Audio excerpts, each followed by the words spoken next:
Welcome to Spiritual Calisthenics. Christ is in our midst.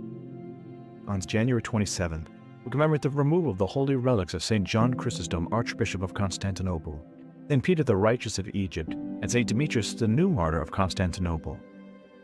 Regarding the removal of the relics of St. John Chrysostom, Archbishop of Constantinople, this event took place on this day in the year 438, when St. Theodosius the Younger had been emperor for 30 years.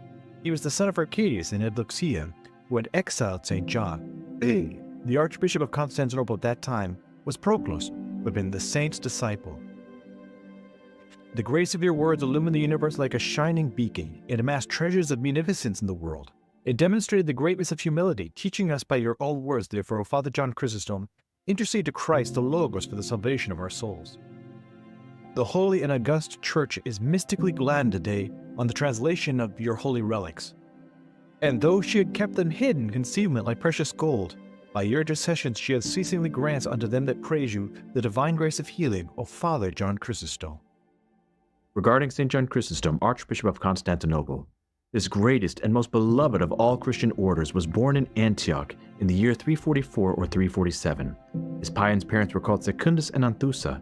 After his mother was widowed at the age of 20, she devoted herself to bringing up John and his elder sister in the nurture and admonition of the Lord. John received his literary training under Anthragathius, the philosopher, and Libanius, the sophist, who was the greatest Greek scholar and rhetorician of his day. Libanius was a pagan, and when asked before his death whom he wished to have for his successor, he said, "John, had not the Christians stolen him from us?" With such training, with such gifts as he had by nature, John had before him a brilliant career as a rhetorician. A rhetorician, for those that are not aware, is somebody that is based in logic and able to argue. Art of the argument is rhetoric, meaning you establish a baseline and say, okay, you agree on this, I agree on this, and we both agree on this. But from this common plane, let's make our arguments to see if we can have an agreement. But through the good example of his godly mother Anthusa and of the holy bishop Meletius of Antioch, by whom he was ordained reader about the year 370, he chose instead to dedicate himself to God. From the years 374 to 381, he lived the monastic life in the hermitages that were near Antioch. His extreme asceticism undermined his health, compelling him to return to Antioch, where St. Meletius ordained him deacon about the year 381. St. Meletius was called to Constantinople later that year to preside over the Second Ecumenical Council, during which he fell asleep in the Lord. In 386, Bishop Flavian ordained John presbyter of the Church of Antioch. Upon his elevation to the priesthood, his career as a public preacher began, and his exceptional oratorical gifts were made manifest through his many sermons and commentaries.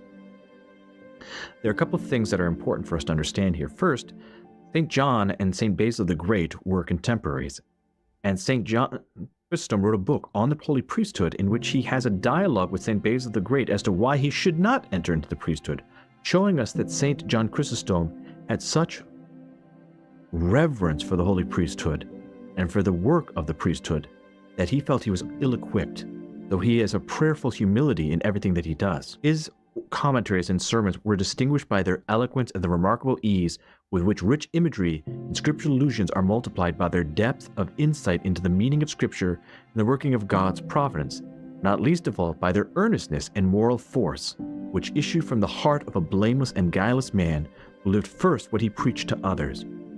It is also understood, if you look at the skull of St. John Chrysostom, that his ear is still intact on the skull, even though the rest of the skull, of course, has vanished after his death. This ear is intact because it is said that St. Paul and angels whispered to him the true meaning of what was written so that St. John Chrysostom clearly understood. Chrysostom literally means golden mouth because he was so eloquent in everything that he preached. It was like gold pouring forth from his mouth. Because of his fame, he was chosen to succeed St. Nectarios as Patriarch of Constantinople. He was taken away by stealth to avoid the opposition of the people and consecrated Patriarch of Constantinople on February 28, 398 by Theophilus, Patriarch of Alexandria, who was to prove his mortal enemy. At that time, the Emperor of the East was Arcadius, who had St. Arsenius the Great as his tutor. Arcadius was a man of weak character and much under the influence of his wife Eudoxia. The zealous and upright Chrysostom's unsparing censures of the lax morals in the imperial city stung the vain Eudoxia, Through Theophilus' plotting and her collaboration, St. John was banished to Pontus in 403. The people were in an uproar, and the following night an earthquake shook the city. This so frightened the Empress Eudoxia that she begged Arcadius to call Chrysostom back. While his return was triumphant, his reconciliation with the Empress did not last long. When she had a silver statue of herself erected in the Forum before the Church of the Holy Wisdom, St. Sophia, in September of 403, and had it dedicated with much unseemly revelry, St. John thundered against her, and she could not forgive him. In June of 404, he was exiled to Cucusus, on the borders of Sicilia and Armenia. From here, he exchanged letters with Pope Innocent of Rome, who sent bishops and priests to Constantinople requesting that a council be held. St. John's enemies, dreading his return, prevailed upon the emperor to see an insult in this, and had John taken to a more remote place of banishment called Idias, near Caucasus. The journey was filled with bitter sufferings for the aged bishop, both because of the harshness of the elements and the cruelty of one of his 310 guards. He did not reach Pityus, but gave up his soul to the Lord near Comana, in Pontus, at the chapel of the martyr Basilicus, who had appeared to him shortly before, foretelling the day of his death, which came to pass on September 14th, 407. His last words were, "Glory be to God for all things."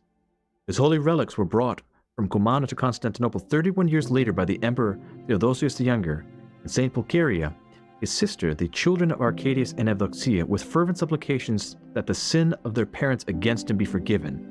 This return of his holy relics is celebrated on January 27th. St. John was surnamed Chrysostom, Golden-Mouthed, because of his eloquence.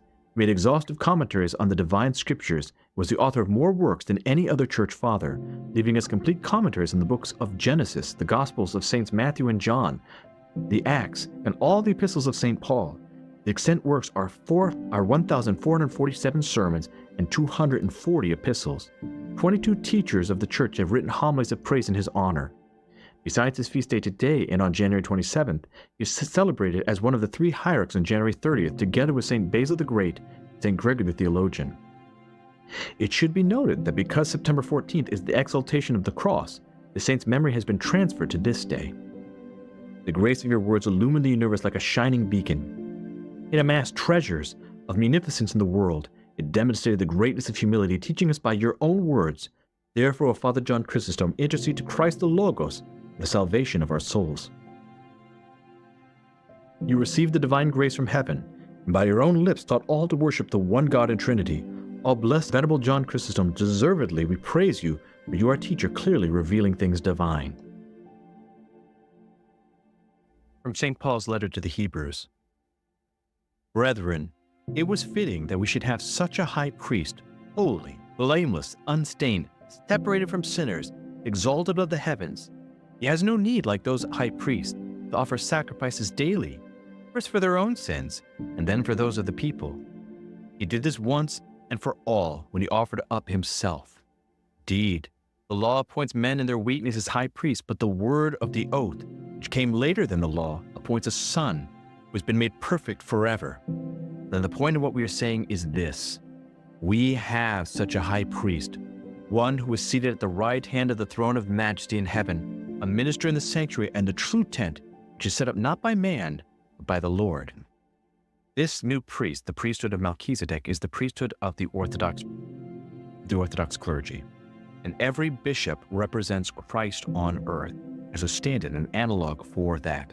Every priest, when he is serving liturgy, venerates the name of the bishop under whom he is serving on the antimension, which is over the holy altar, and therefore acts as legate for that bishop who is a stand-in for Christ. St. John Chrysostom, as such a stand-in, resembles Christ in every way in his humility and his love. From the Matins Gospel.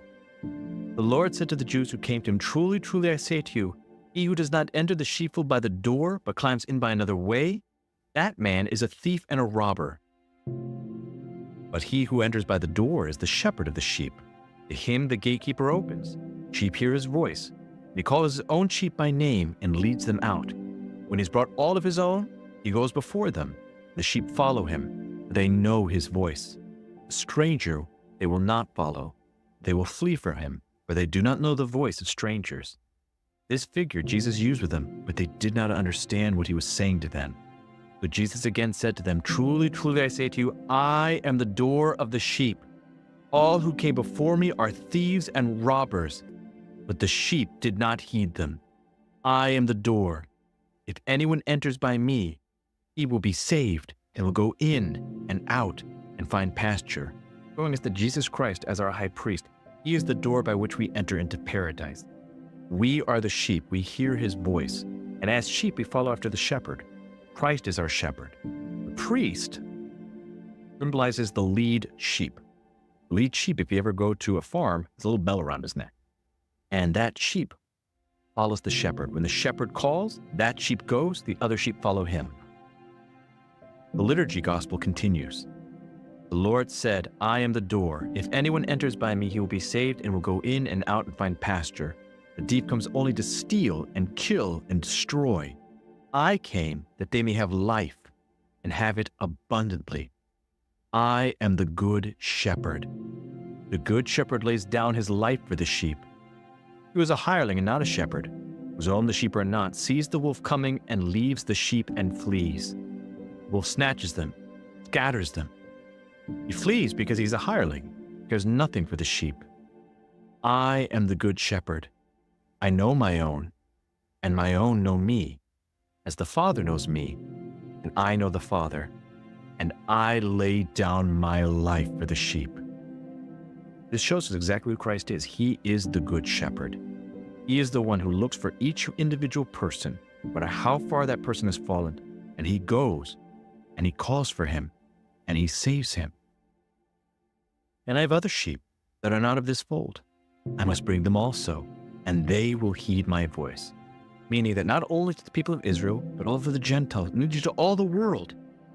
All the people that are seeking after Christ will heed his voice and follow him. So there shall be one flock, one shepherd. I hope that you've enjoyed today's spiritual calisthenics. Have a blessed and wonderful day.